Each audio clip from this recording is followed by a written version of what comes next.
Good morning class 9। मैं आज start करने जा रहा हूँ चैप्टर नंबर 6 जिसका नाम है लाइंस एंड एंगल्स। ये चैप्टर काफ़ी सिंपल भी है और इंटरेस्टिंग भी है, तो एक एक करके मैं सबको डिस्कस कर रहा हूँ। तो फर्स्ट ऑफ ऑल हमें जो जानना चाहिए वो है बेसिक टर्म्स एंड डेफिनीशंस।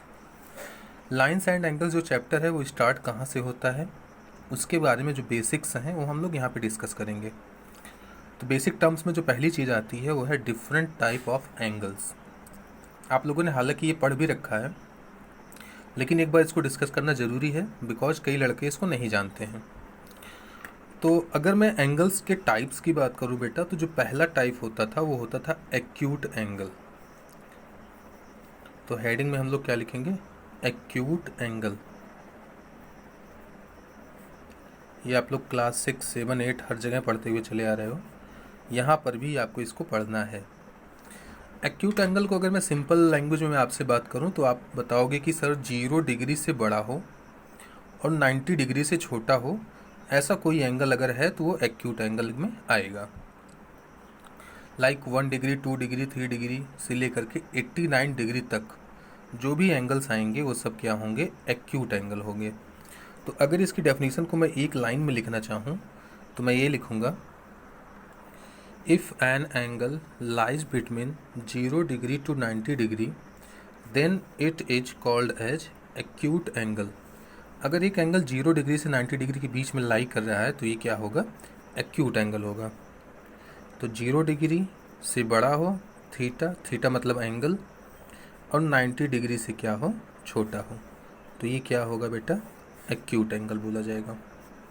ठीक, थीटा को यहाँ पे हम उस एंगल को रिप्रेजेंट करने के लिए मान रहे हैं। अब हमारा नेक्स्ट हेडिंग है बेटा second, right angle.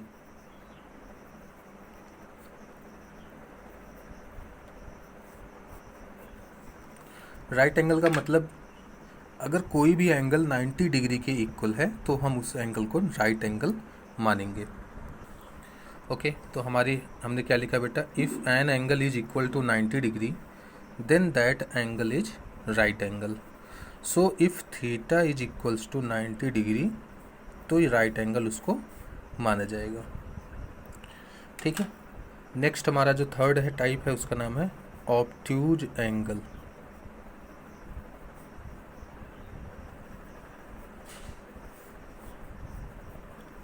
Obtuse angle बेटा कहाँ से कहाँ तक लाई करता है? अगर कोई एंगल 90 डिग्री से ग्रेटर हो और 180 डिग्री से लेस हो तो वो किस कैटेगरी में आएगा? वो ऑब्ट्यूज एंगल की कैटेगरी में आएगा। तो इसके लिए डेफिनेशन तो हमने क्या लिखा बेटा? If an angle lies between 90 degree to 180 degree then it is obtuse angle. अगर कोई एंगल 90 डिग्री से बड़ा हो एंड 180 डिग्री से छोटा हो तो वो जो एंगल होगा वो ऑब्ट्यूज एंगल की कैटेगरी में आएगा। ठीक, नेक्स्ट हमारा हेडिंग है स्ट्रेट एंगल।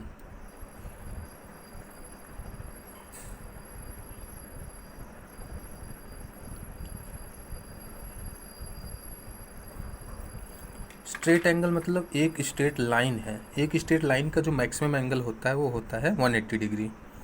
तो ये मैं ऑलरेडी बता चुका हूँ, आप लोग इससे भी समझ सकते हो। और नहीं तो अगर कोई एंगल 180 डिग्री के इक्वल है तो उसे स्ट्रेट एंगल भी बोला जा सकता है। तो डेफिनेशन ये है बेटा, if an angle is equal to 180 degree then it is straight angle. If theta is 180 degree तो ये क्या हो जाएगा? स्ट्रेट एंगल हो जाएगा। ओके क्लास, नेक्स्ट हेडिंग है हमारी रिफ्लेक्स एंगल। रिफ्लेक्स एंगल क्या होता है बेटा? ये बहुत इंपॉर्टेंट है बिकॉज जनरली बच्चे यहाँ पे गलती कर देते हैं।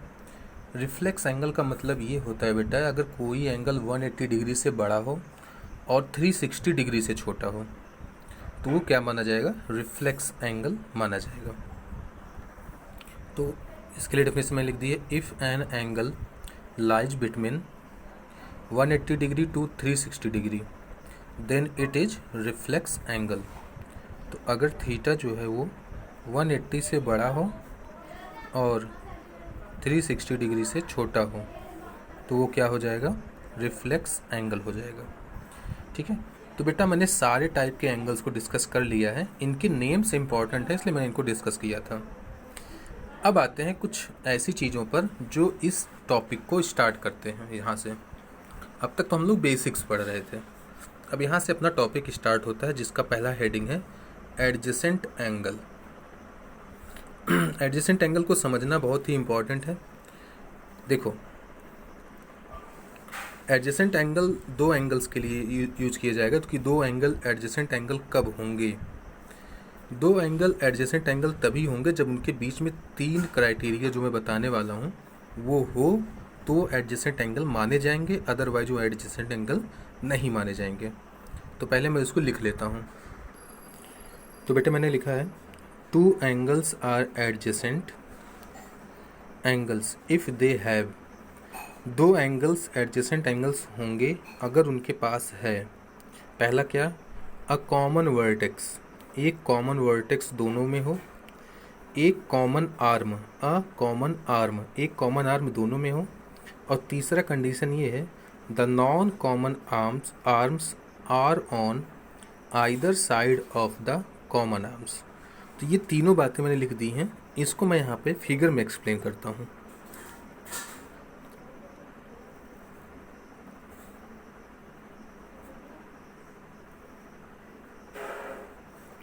मान लो ये ए है, ये ए है, ये बी है, ये सी है,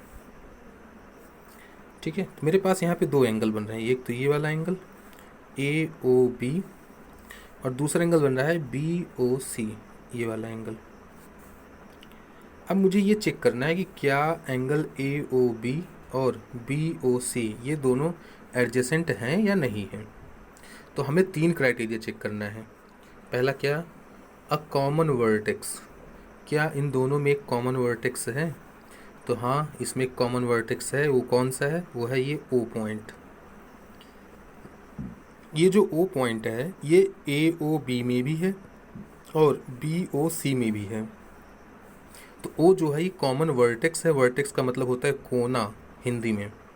तो ये जो ओ पॉइंट है ये दोनों ही एंगल्स में आ रहा है, तो एक कॉमन वर्टेक्स तो मिल गया। अब दूसरी बात ये कह रहा है अ कॉमन आर्म, एक कॉमन आर्म भी होना चाहिए। कॉमन आर्म क्या है? O B.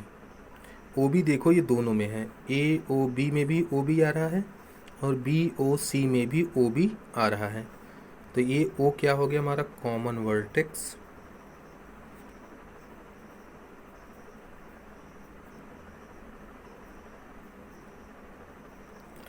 और ओ बी क्या हो गया? Common arm. ठीक, दो चीज़ें मिल चुकी हैं। अब तीसरी ये कह रहा है कि the non common arms are on either side of the common arms. मतलब ये जो ओ ए है और ओ सी है ये दोनों क्या है? नॉन कॉमन है। नॉन कॉमन जो है वो दोनों एक तरफ ना हो, वे दोनों अलग अलग, मतलब ओ बी से, ओ बी जो है कॉमन आर्म है, तो ओ बी की एक तरफ ओ ए है और ओ बी के दूसरी तरफ ओ सी है। तो ये दोनों जो हैं कॉमन आर्म के अलग अलग साइड में होने चाहिए। तो ओ बी से ओ ए इस डायरेक्शन में है और ओ बी से ओ सी इस डायरेक्शन में है। मतलब ओ ए और ओ सी जो है एक ही साइड नहीं है, अलग अलग साइड में है ओ बी के रिस्पेक्ट में।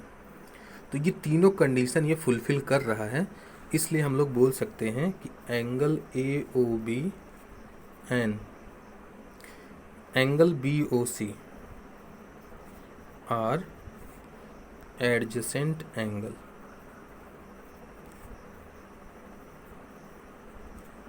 ठीक है, तो एडजेसेंट एंगल होने के लिए ये तीन क्राइटेरिया आपको आनी चाहिए।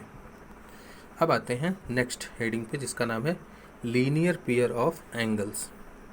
लीनियर पेयर में और एडजेसेंट एंगल में बस एक ही डिफरेंस है, वो क्या है? यहाँ पे देखो जो नॉन कॉमन आर्म है ये ओ सी और ये ओ ए, ये दोनों मिल करके कोई स्ट्रेट लाइन नहीं बना रही हैं। लेकिन अगर यही केस अगर हम लीनियर पेयर के लिए बात करें तो क्या हो जाएगा बेटा? मान लो ये ओ है, ये ओ सी है, सॉरी ये बी है, ओ ए ये हो गया और ओ सी ये हो गया। अब ओ ए और ओ सी ये दोनों क्या है? एक स्ट्रेट लाइन बना रहे हैं।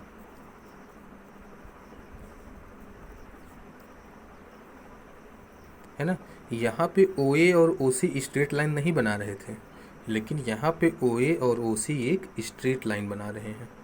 यही क्या है, इसमें डिफरेंट है, अदरवाइज सब कुछ कॉमन है।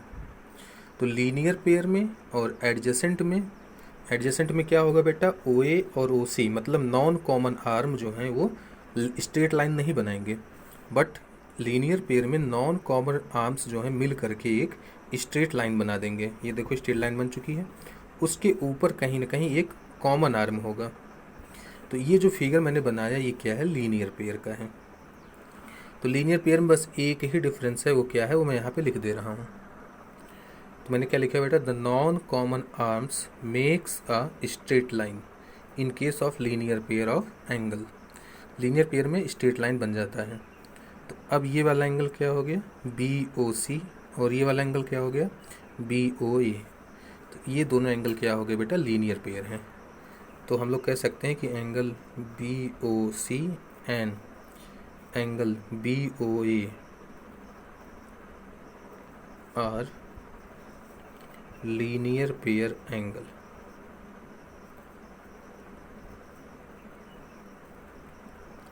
ठीक है, एक लास्ट और रह गया बेटा जिसका नाम है वर्टिकली अपोजिट एंगल्स। ये भी इम्पॉर्टेंट है बिकॉज इसमें बेस्ड क्वेश्चंस बहुत सारे हैं। वर्टिकली अपोजिट एंगल का अगर मैं फिगर बनाऊँ, मान लो दो लाइनें हैं आपस में इंटरसेक्ट कर रही कुछ इस तरीके से, ठीक। तो मान लो ये एक एंगल बन रहा है एंगल 1, ये डिग्री में नहीं है, ये इसका नाम है। ये एंगल 1 है, ये एंगल 2 है, ये एंगल 3 है, ये एंगल 4 है। तो अब इन सब एंगल्स को देख लो बेटा, जितना एंगल 1 है उतना ही क्या है, एंगल 3 है। एंगल 1 के जस्ट सामने कौन है, एंगल 3। एंगल 2 के जस्ट सामने कौन है, एंगल 4। तो एंगल 1 और एंगल 3 क्या है, वर्टिकली अपोजिट एंगल्स हैं। एंगल 2 और एंगल 4 क्या है, वर्टिकली अपोजिट एंगल्स हैं।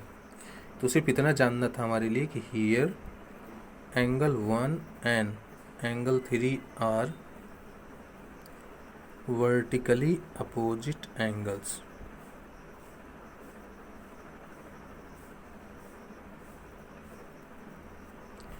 and angle 2 and angle 4 they all are vertically opposite angles। तो बेटा आज के लिए बस इतना ही। आज आपको सिर्फ ये जानना था कि लीनियर पेयर और एडजेसेंट और वर्टिकली अपोजिट एंगल्स क्या क्या होते हैं। कल मैं इन पे बेस्ड एक्जियम्स एंड थ्योरम्स को डिस्कस करूँगा। Thank you.